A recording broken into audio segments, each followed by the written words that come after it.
I had graduated from University of Connecticut with my master's degree that spring. Hadn't really heard about community colleges until a friend of mine said, Ev, why don't you apply, instead of going back to teaching high school, why don't you apply to the community college? I said, what's a community college? I explained.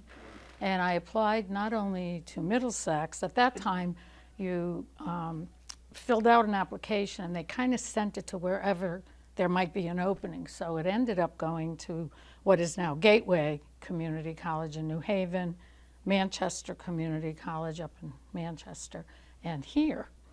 And I got a call from the then chairman of the department, Wiley Peckham, and he asked me to come in for an interview, and that was up at CVH on the grounds in Stanley Hall. So I drove up there and parked the car, and I looked around, and I could see there were folks kind of milling around that turned out to be members of that community. And I went into a building onto the first level, and I said, gee, I saw a fellow in an office or something, and I said, gee, I'm supposed to be here to meet with Wiley Peckham. Where do I go? And he said, oh, go upstairs. That's where the faculty offices are. And so that's what I did. And as I walked down the hall, I looked into what looked like an office, and here was a fella strumming a guitar, had long, hippie hair. I said, oh, hi. I said, I'm Evelyn Prenti. I'm here for an interview with Wiley Peckham. He said, just go down the hall. He said, he's busy right now, but he'll come see you in a bit. I said, are you a student here? Because it certainly looked like one. No, I'm a chemistry professor. It was Skip Wiley. And Skip had kind of a Dutch boy haircut for a long time, like bangs. And so I said, oh my God, what am I getting myself into? So I go down the hall, and I noticed there are bars on the windows, and that the doors had doorknobs, locks, whatever, only on the outside of the door. So if that door ever closed, you were kind of closed in. So anyway, I sat and I waited, and pretty soon I hear a kind of a commotion out in the hallway.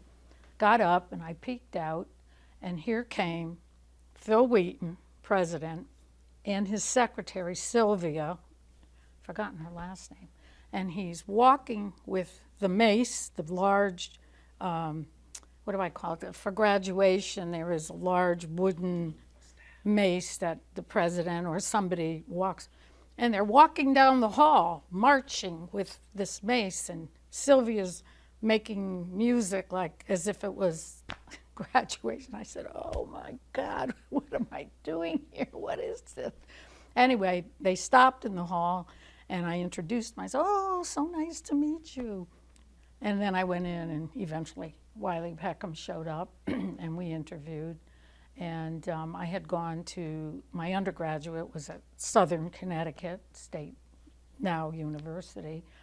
And I grew up in New Haven, so I had attended Hill House High School, which was a city, kind of inner city school.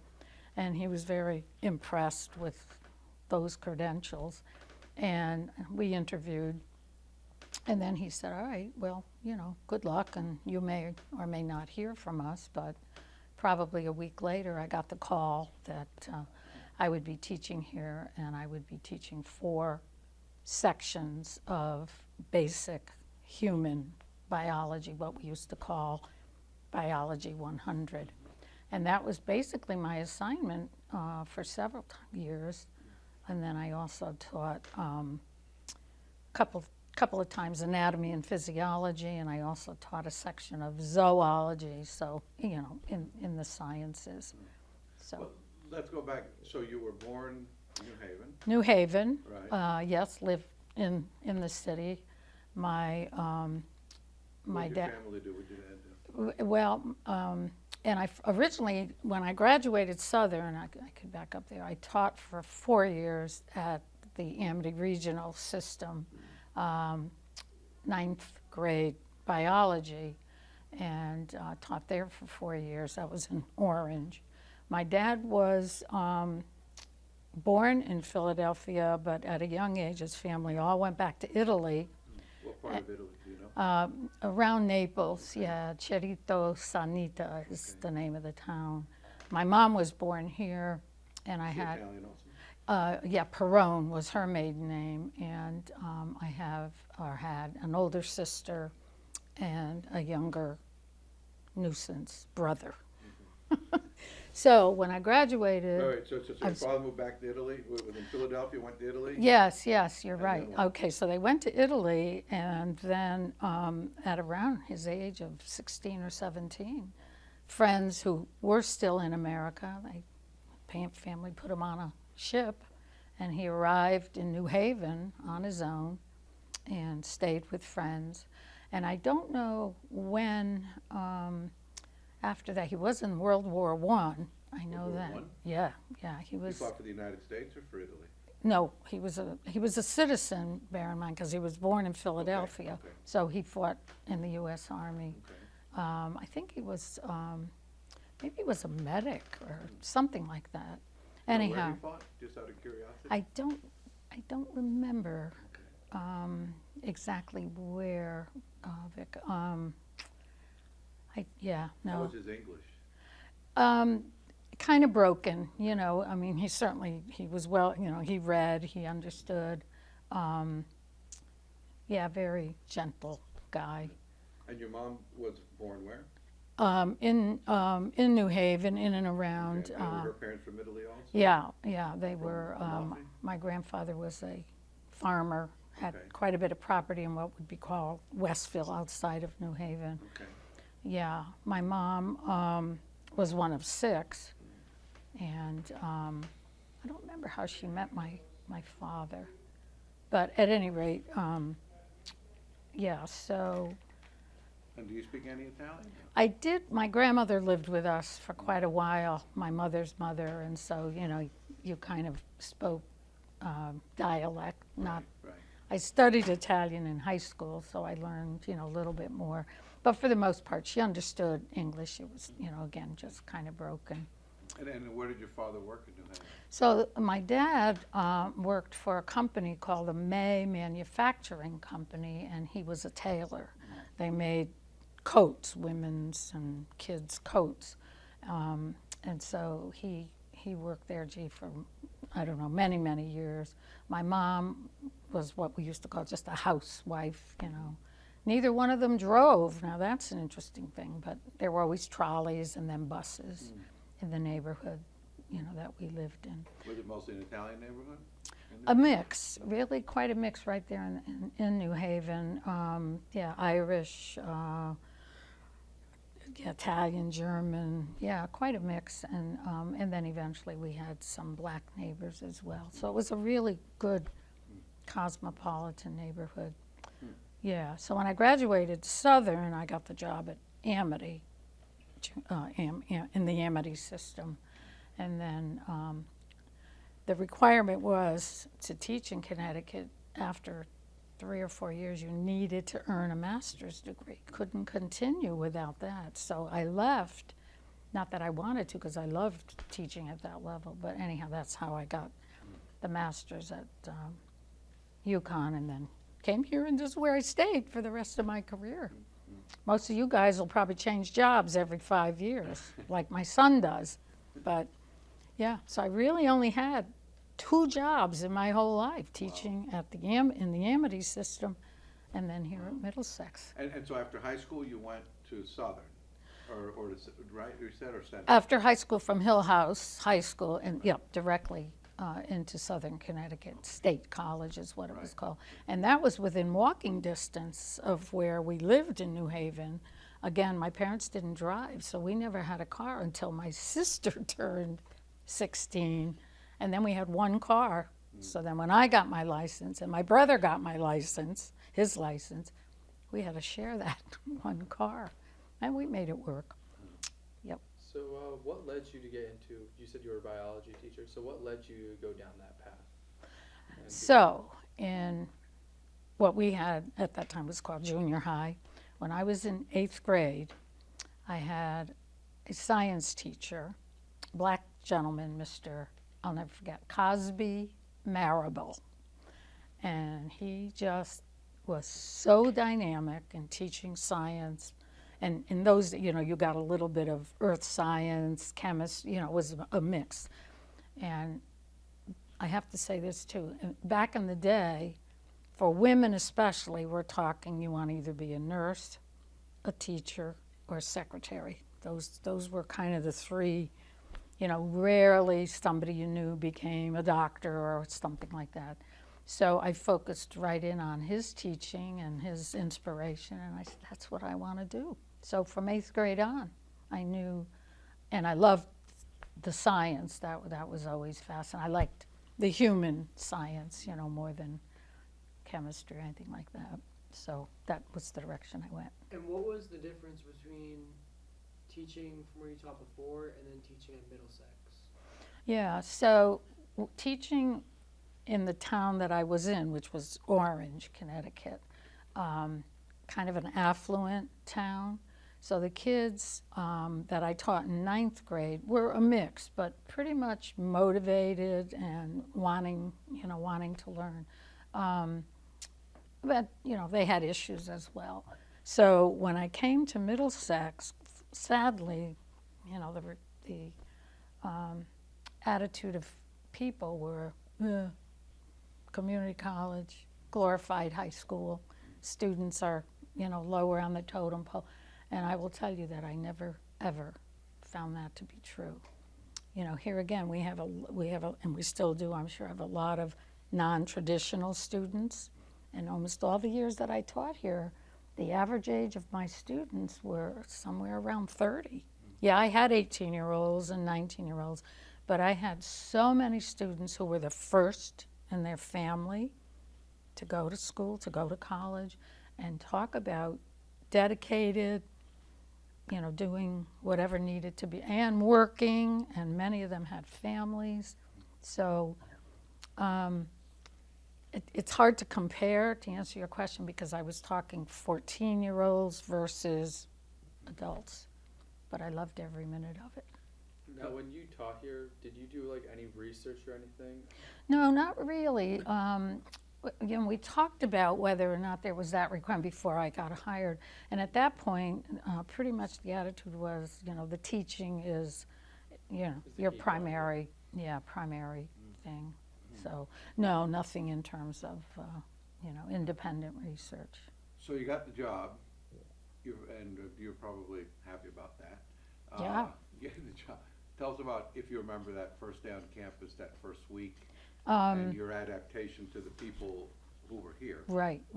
And don't forget, back in 1969, and I may be wrong on this number, but if there were 30 of us total faculty, because as you were saying, our campus was Woodrow Wilson High School after the high school got out at the end of the day. So our classes always started after 3:30, after the high school got out.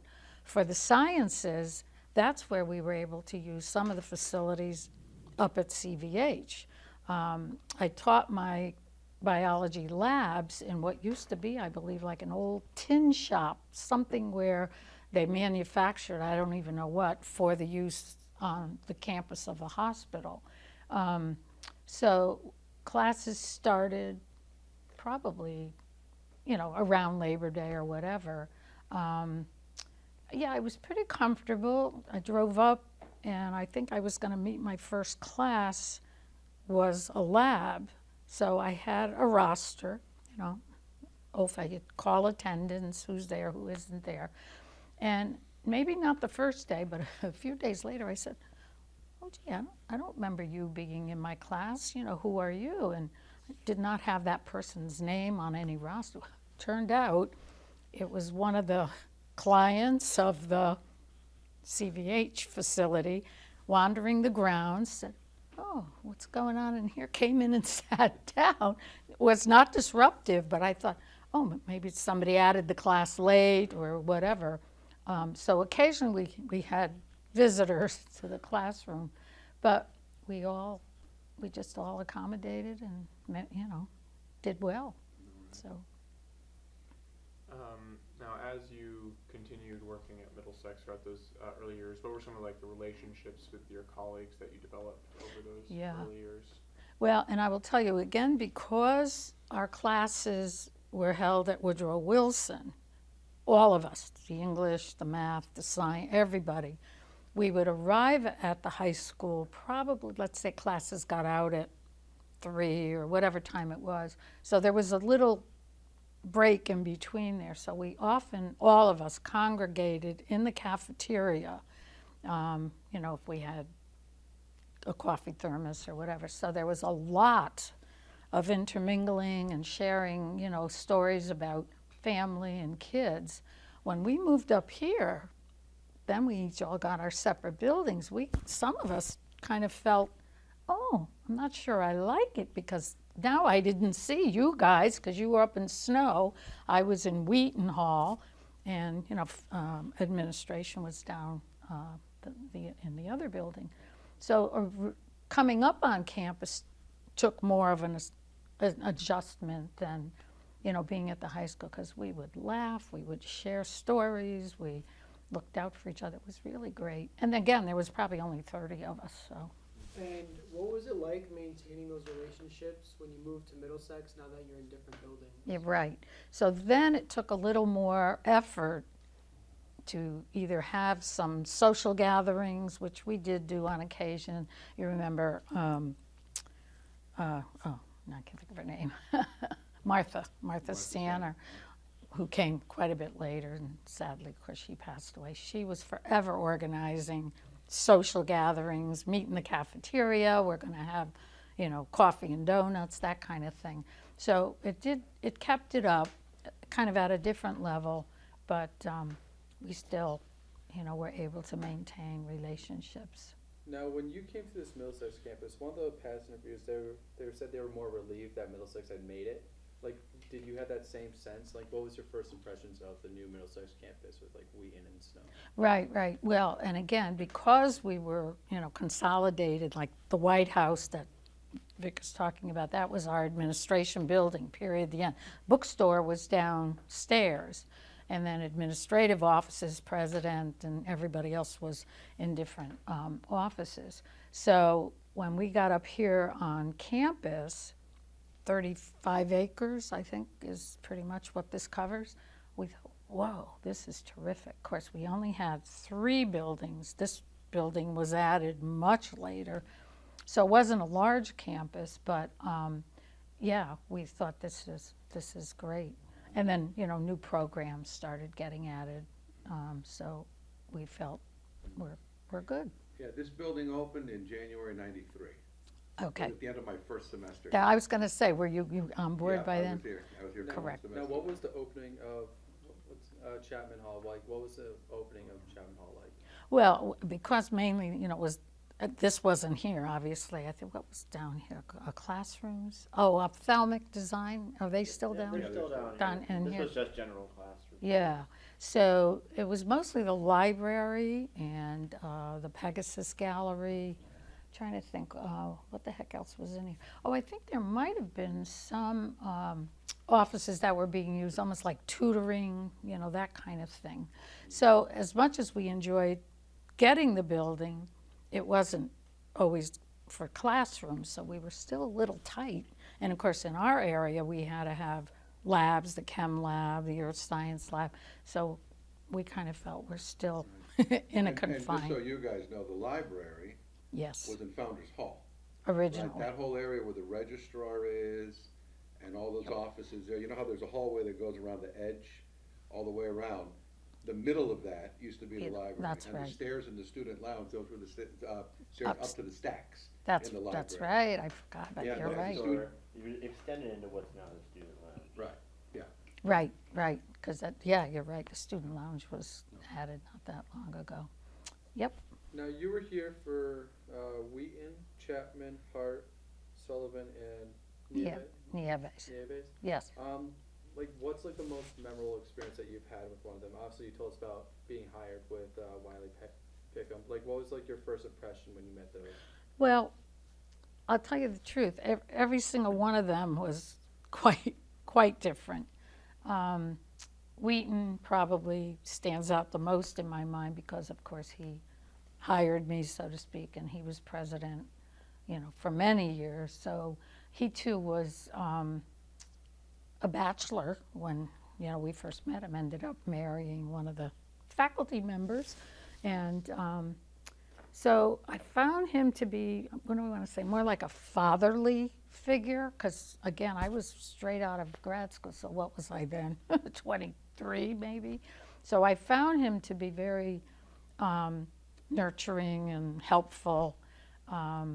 Chapman came after, a little harder to get to know him, but once you did get to know him, he too was very warm. Took a little longer to get to know him, yeah. And then Gonzalez Sullivan came in, also a little bit less easy to get to know, but once you got to know her, she was okay.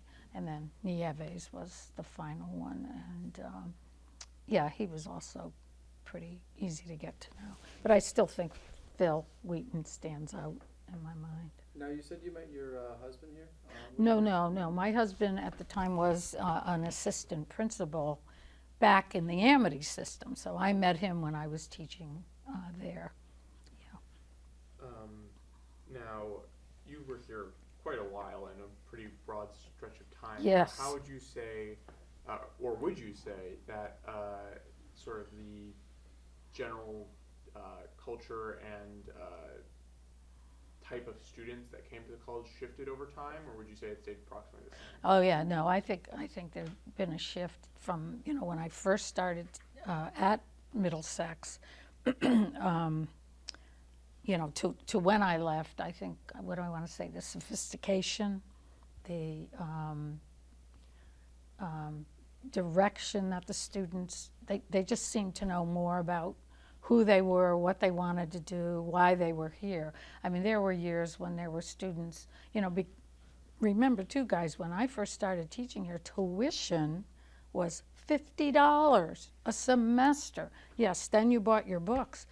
But, so in the early days, I think a lot of students came because, it was certainly affordable. I'm not so sure they were as focused or as dedicated as they should have been. And now, I hate to say, but as prices have gone up, you better know you're here for, to be serious and, do what you're supposed to do. So I think the quality of the student has definitely improved based on what I've So it seen. was $50 for a full load of classes? That's my remembrance of it, Vic. I may be off on that, but yeah, because we watched every year then when the state of Connecticut would say, okay, well, let me mention one other thing. When I got hired in '69 for here, I believe, if I'm not mistaken, there were 7 community colleges already established. The year I got hired, then I heard rumor, there's going to be an 8th college, and then the politicians in this part of the state want one in their area. We ended up with 12 colleges, and the pot of money for 12 colleges all came from the state. So without fail, every single year we would hear, do more with less. We can't afford to pay you and you and you, to keep the colleges, adding classes, adding courses. And sadly, I think this is what's happening now with this so-called consolidation. The state of Connecticut, for 12 colleges, every politician wanted a college up in their, in their district. And I don't quite know what they were thinking. I think that hurt us more than, helped. So. So, on a similar vein to the students' question, how would you say, especially with the advent of new technologies, teaching changed for you over the years? Right. Well, I have to say, when I retired, we were just starting to have a lot of online courses. And from the online courses, you guys know, you've developed all kinds of distant learning type of things. When I was teaching, and many of us in that era, we were still kind of chalkboard and chalk and interaction and lecturing and discussion and that kind of thing. I think the changes now have become definitely more technology, and so the younger faculty, you know, if I ever had to come back now, you guys would have to do a lot of training. But yeah, I think the opportunities you guys have now is broader. We were still kind of the old, you know, lecture, videos, that, you know, that kind of thing to support our courses. Didn't mean you didn't learn, you definitely did, but I think there's a much broader experience now. So you were here for a while. What do you think made your Middlesex experience, like, what do you think kept that retention and made you want to stay here? Right. You know what? That's almost too easy. We were a family. Like I said, when we started, we were 30. We maybe grew. Now I don't even know how many faculty there are now. But I think at one point they hired, and then, you know, of course, shut down because we didn't have money. And so we often would say to each other, we've been together, because there was very little overturn. You know, people stayed. So, you know, we saw each other get married, get divorced, have children, become grandparents. So the word we always connected to this place was family. And even now, I've been retired since '03. Once a month, there's still a group of us that get together for lunch and, you know, talk about the old days or, you know, whatever's going on. So that was always the feeling. Now, you went to Southern, UConn, and later here. Like, what was, like, when you look back at them now, and compare them to the present, like, what's the difference between those three?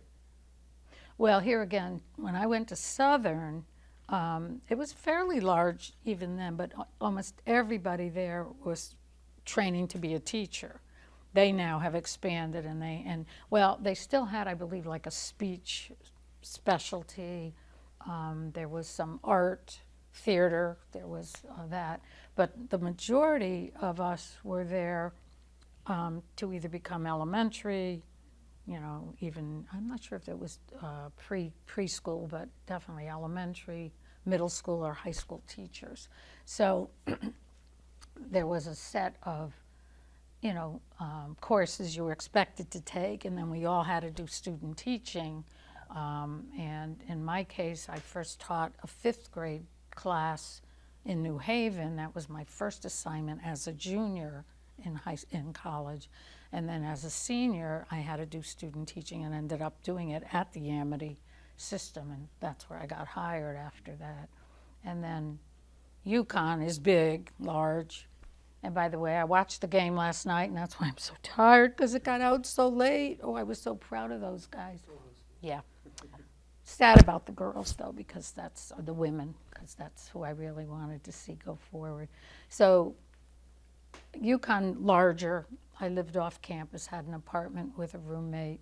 Again, I was doing biology courses, so there were labs, there were papers, lab reports to write. My roommate was an English major. They sat around talking about poetry and this novel, and then I used to say, oh, no, I have to go back to the college, you know, to get the lab done or whatever. And then Middlesex, you know, we came back down to, you know, more or less classroom activity. So, yeah, each one was quite different. I think that's pretty good.